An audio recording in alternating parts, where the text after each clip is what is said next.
I've been seeing some videos that's out there where people talk about their childhood crushes when it comes to animated characters or just fictional characters entirely. So I decided to take it upon myself to tell you about some characters that I liked. Spoiler alert, half the characters that people be talking about constantly all the time on these videos are basically characters that even I'm going to have on this video. Basically, if you grew up in America, we basically all had the same characters that we all liked, honestly. However, maybe there's some characters that you might not think I would have saw at that early age, or maybe you thought that there's some characters I didn't think about, honestly.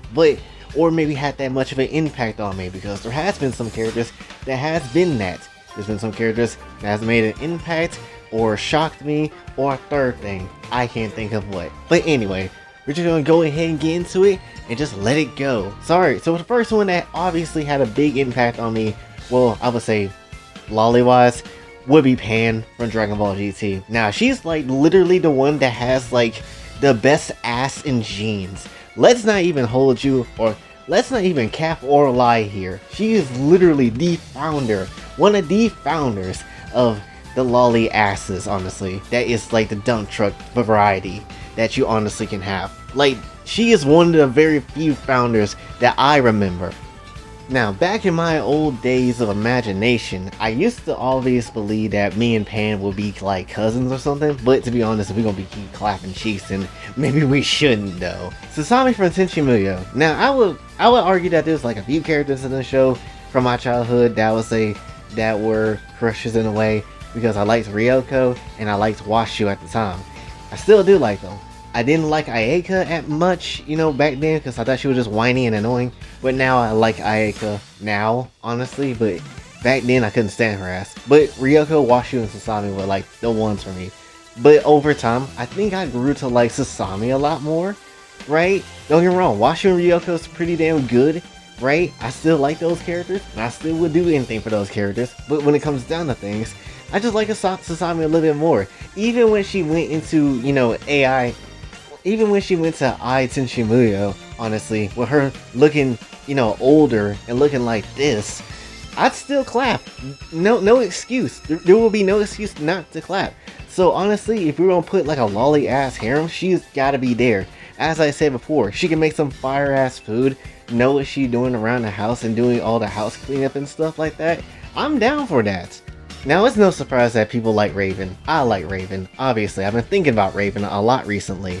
But I liked Raven. However, I feel like there's a character that most people kind of just overlook or don't necessarily think about, and that's Jinx. I'm not going to hold you. If it wasn't Raven, it was going to be Jinx for me.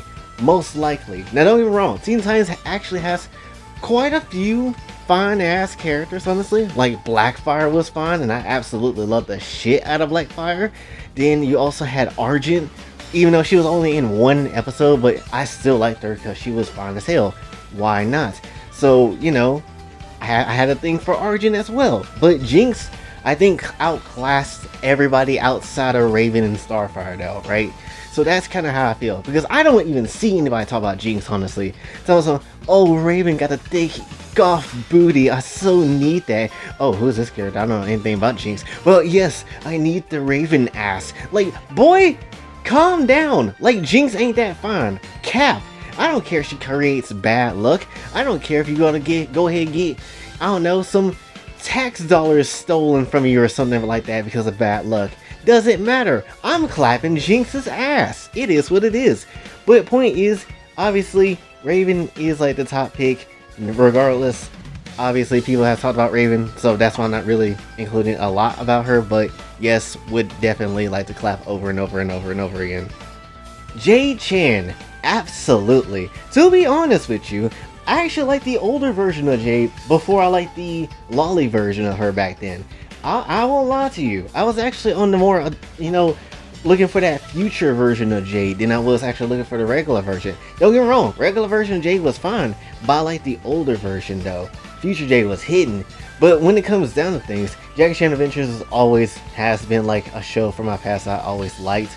Honestly, my favorite episode and the one we had on VHS, which you kids don't know anything about that.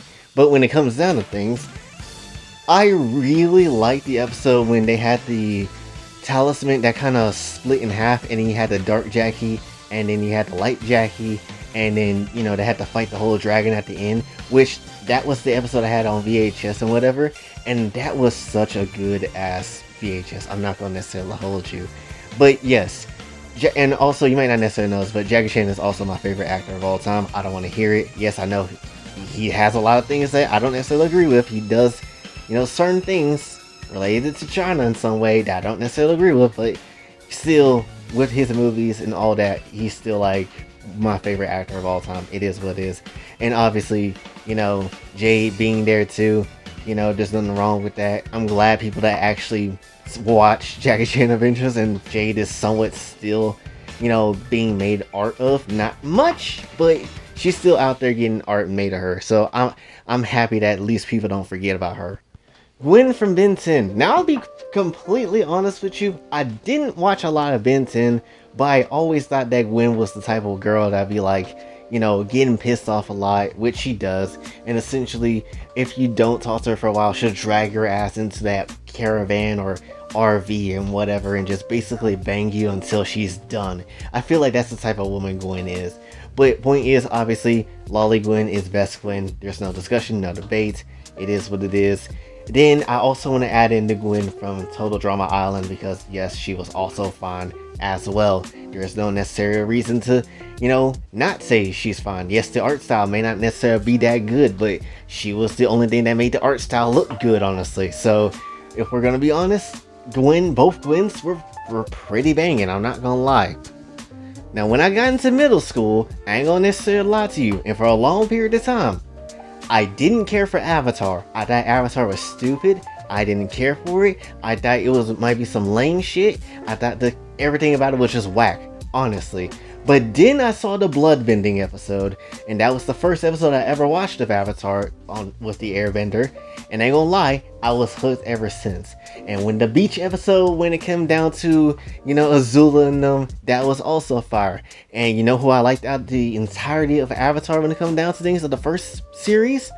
It was gonna be Toph, and it was going to be Ty Lee. But I really liked Ty Lee. You know, later years, obviously, I realized that May was actually slapping, and honestly, I like May a lot too. But Ty Lee, nothing was ever going to beat Ty Lee for me, honestly. She still is one of the baddest chicks in the show. She still is fine as hell. Like, again, there's no way you can say she's not. I wish she had more screen time along with May, because May has criminally the least amount of screen time of any character that's in the main cast, which is honestly garbage, you know. And then obviously I like Toph because Toph was badass. She's blind and can whoop your ass. Oh, I need that. Take my money. I'm absolutely for that. I've never seen a character that does anything like that. So of course I was gonna gravitate towards Toph, even though she's dirty as hell. But I was gonna gravitate towards that because she's badass and she's blind. She don't need no help. But that was what I thought was cool. So, you know, definitely that changed my perspective of what I thought, you know, the Avatar was. And then obviously, when you got into Korra, you saw Jinora as well. Yes, absolutely. Preferably, I like the first version of Jinora before she actually went full-blown nomad. But still, nonetheless, I like Jinora too. She's fine as hell. Love her to death, honestly.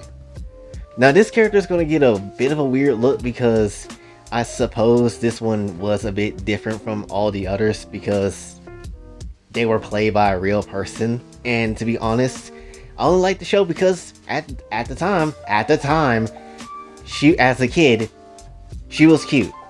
And that was Stephanie from LazyTown. At the time, remember, at the time, not now. At the time, I really liked Stephanie back then. But when it comes down to things, that might have been the reason why I like characters with pink ass hair. So if we're gonna talk about characters with pink ass hair, and maybe who started that whole trend of why I like it, because no one else be rocking that shit, it will most likely have been Stephanie. She was literally the only reason why I watched LazyTown. Kim Possible and Shigo. Ain't no effing way you can say that, oh no, I don't want Kim Possible. Cap, y'all had, I ain't going to say a lot. I feel like when it comes to the 90s people, y'all had Sailor Moon, right? To do all the impossible shit and just do everything that she wanted to. I never watched Sailor Moon. However, I had Kim Possible. And while she may not be as dope as Sailor Moon and has all them damn powers and stuff and be as powerful as her, I still like the hell out of Kim Possible. She was my Sailor Moon, honestly. Shigo as well was fine as hell. Never seen a green chick before until her. So I'm like, you know what? Gotta get one out for the boys. And that's kind of what I felt when it comes to Shigo too, you know?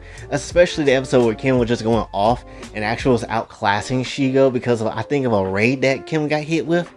When it comes to Draken, I think, I don't necessarily remember what episode that was, but they were like fighting in like a icy area or something like that. But yeah, Shigo was definitely, yes, absolutely. Ain't no way you can say no. Ain't no way you can say no to her. Hold on! What is that on her lip? Yo, y'all can, what the fuck is that? Y'all cannot tell me that that is not a mustache! Look at it! That whole thick as f***.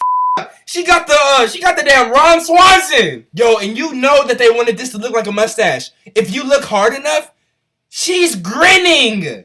Look at it. It's fucking Chola eyebrows. That's a man. Okay, this video is getting a little too long, but I want to kind of do a little bit of rapid fire, I guess, to kind of wrap things up when it comes down to everything.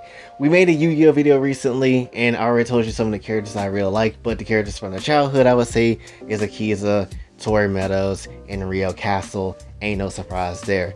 You know, if you want more information about what I think about them, then obviously you can go back to that video and watch that. But also gotta throw in Sakura from Naruto, because I did have a crush on her. I did like her, but the reason why I stopped liking Sakura was because she was always screaming shit about Sasuke, he's Sasuke. I don't necessarily care, so that was really annoying, and I just stopped caring for Sakura at that point. That's why I like her daughter more, because she ain't a whiny asshole. But anyway, Zontan, I ain't saying anything about this, but we're gonna move on. Any of the Sonic characters as well, you know, you got Amy, you got Cream, Vanilla the Rabbit, obviously, Cosmo the Sea Darien, especially Cosmo. I really enjoyed and liked Cosmo, and the Rouge the Bat too. I think I've seen like Rouge the Bats in Sonic Heroes, and that's the first time I've seen her with that glistening ass outfit she had, and boy oh boy, them titties were bouncing. But when it comes down to things, that was like the first introduction I had to Rouge, honestly, and from that point forward, I had, you know, some type of thing for Rouge as well, but not as big as Cosmo though, which was unfortunate, because I remember like when I got older, I ended up trying to look content up for Cosmo, but I'd never really seen anything, and it pissed me off. But she has some stuff now, but not as much. But anyway, and the last couple of characters is from Kingdom Hearts, which is Kairi, Naminé, and Larxene. Which I don't know why I like Larxene. I don't know why. She just seems snappy, and I kind of like it for some weird reason. But if you're gonna tell me who I would like out of anybody when it comes to all the characters back then, it will be Kairi. I like Naminé too, and I like Naminé a lot more now, but Kairi back in KH1, her base form, not gonna necessarily lie, was kind of hidden. Also, if you play the base PS2, you got to see Kairi's panties, which is also a glorious thing to see. Unfortunately, you won't necessarily, you know, see that nowadays because Disney cut that out, but still, nonetheless, it is what it is. But Kairi, definitely, I did enjoy her. Sorry, Sora, I don't mean to hurt you, my boy, because you're a dope-ass hero. You're the one of my favorite heroes of all time. But if Kairi is butt booty naked in her Kingdom Hearts 1 form, or even Kingdom Hearts 3, don't necessarily matter, somebody gonna have to stuff a Keyblade inside, and I mean it's gonna be a black thick Keyblade, okay? So when it comes down to things, you might want to even call it Oblivion. But anyway, that's essentially all the crushes I would say I remember that I had back as a kid. Hopefully you did enjoy in some shape and form. If you did, be sure to like, share, subscribe, hit the bell notification on your way out. Also follow me on the socials, and if you'd like to donate to the channel, Patreon is available as well. And until then, it's your boy Jay, signing off. Have a blessed day.